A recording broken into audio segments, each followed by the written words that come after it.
Oh, kalau kalau seandainya waktu baru mau kawin nih, itu betinanya 3-5 hari lah dikasih makan jentik nyamuk supaya dia itu lebih mudah mengeluarkan telurnya karena jentiknya pusrak. Masalah kita masih ada. Nggak boleh, Singapura nggak bisa. Nggak apa-apa, buat aja itu kan ala kita, nggak apa-apa.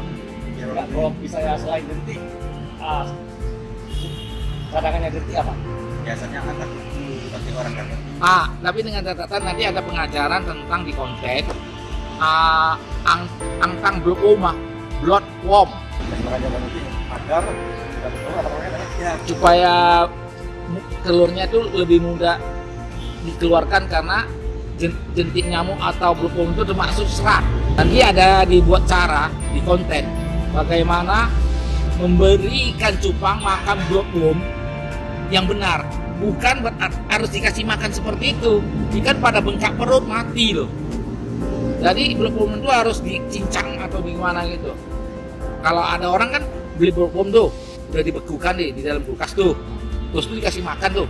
Langsung dikasih makan ikan pada mati bengkak perut.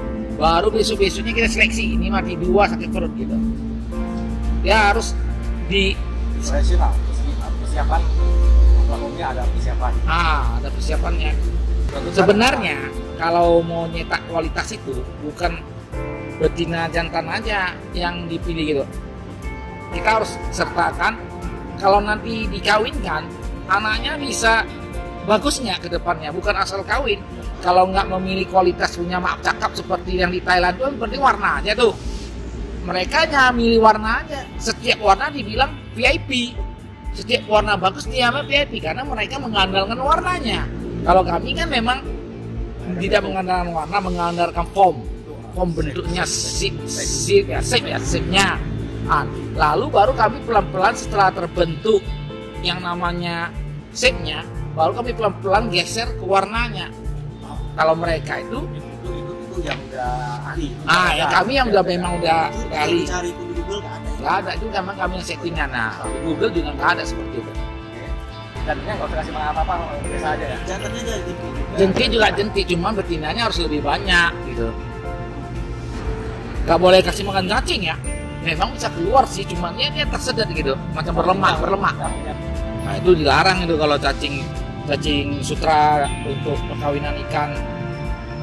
Yang paling bagus ya jentik nyamuk, morsito larva itu sama bloodworm yang harus dicincang.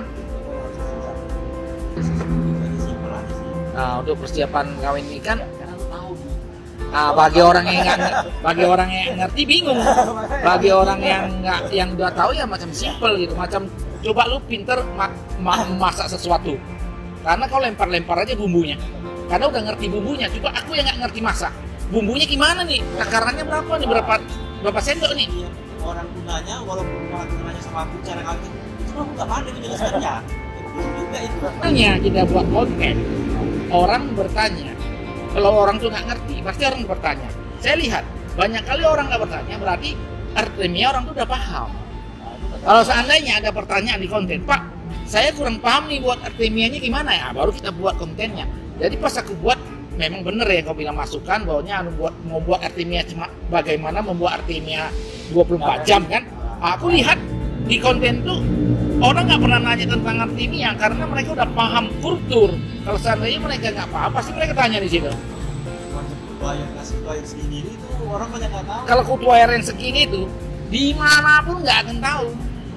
Karena orang tuh berpikir dikasih makan sebanyak-banyaknya anak ikan itu, mereka pikir dikasih makan banyak anak ikannya banyak makannya. Ya nggak bisa. Kalau udah kenyang gimana mau makan lagi? Akhirnya kutu airnya mati, menjadi busuk airnya, menjadi amonia. Jadi makannya segini aja seperti semalam udah paten kali itu. Pokoknya untuk persiapan pengawinan ikan ya seperti itu lah. Mereka styrofoam. Itu styrofoam apa nih? Styrofoam Apa tadi? untuk ikan. Bisa tutupnya kan bekas orang pakai bukan? Enggak, styrofoam untuk naruh ikan. Kalau biasa di luar ya, biasa di luar. Ini kan styrofoam itu dipakai untuk sayur. Nah, bisa. Tapi kan segini doang. Oh, ini yang besar kan dia ada size-nya. Nah, styrofoam size-nya berapa kira-kira? Paling besar kira-kira 70 kali 70 kali 32 kali 42, panjang 70, tinggi 32, lebar 42. Pokoknya untuk styrofoam ngawin ini kan lebih bagus kalau beli yang baru itu direndam dulu yang lama-lama supaya biasa aja. Dijemur, direndam semingguan. Nah, Dulu pun sampai 9 lebih lama lebih bagus dikarenakan minimal seminggu supaya bahan-bahan kimianya yang putih-putih dari styrofoam itu bisa dikeluarkan dari kita rendam dan kena matahari. Jadi supaya anak ikan nggak terganggu kan, berminyak kimia dia, mati anak ikan. Itu yang paling penting. Deterjen tuh, deterjennya ala kadar lah, 1 sendok teh boleh gitu, sambil digosok-gosok pinggirnya, biar aja dia kena hujan, kena matahari. Nanti agak lama, semakin lama semakin bagus.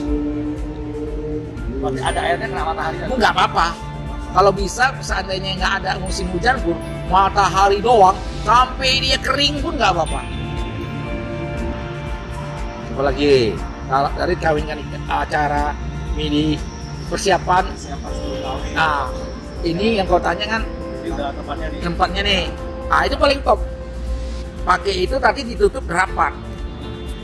Wajib ditutup setelah memakai styrofoam yang udah bersih itu udah steril. Ditutup rapat kalau mengawinkannya, nggak boleh ada angin-angin gitu. Persiapan styrofoamnya itu aja ya.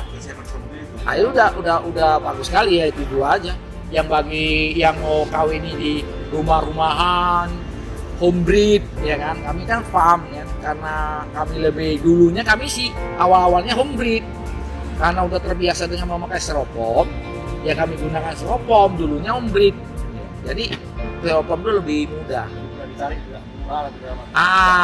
Jadi nggak usah pakai yang namanya buat kolam, buat apa-apa kan. Nanti udah oksigen semua nggak perlu. Nanti udah mulai maju, atau mau pakai styrofoam, mau pakai yang lebih bagus selain styrofoam ya nggak apa-apa. Nggak apa. Ini kan yang kita ajari kan dari awal dulu sih. Nanti pelan-pelan udah ngerti. Ya semua orang yang mau seperti itu. Dulu kami ya pakai styrofoam biasa aja, bekas-bekas kawan ngasih. Oh terima kasih, sampai sekarang dari dulu styrofoam 2 masih saya simpan styrofoamnya dia. Karena styrofoam second tuh kimia-kimianya udah hilang. Lebih baik membeli styrofoam second yang jorok-jorok, kita cuci dengan deterjen, itu lebih bagus dibandingkan beli baru mau di sterilkan. Itu nggak gampang. Makanya kalau mau beli styrofoam, aku lebih milih styrofoam yang bekas second yang udah mulai jorok-jorok, tapi ya jangan hancur banget ya. 50% udah mulai jorok. Aku lebih mau beli itu dibandingkan beli yang baru. Harga sama pun nggak apa-apa. Betul. Seandainya dikasih pilihan ya. Harga sama, tapi styrofoamnya udah 50% jorok, tinggal pakai deterjen cuci aja. Misalnya dikasih pilihan. Sama harga, kamu mau yang baru, styrofoam baru, atau styrofoam yang second 50% jorok. Aku pilih yang 50% jorok kalau dikasih pilihan ya, dengan harga sama gitu. Karena ya itu udah pada aman pasti. Kita nggak usah pusing lagi nanti ada kimia-kimia yang putih yang di atas airnya itu, waduh mah jadi macam apa, awan gitu.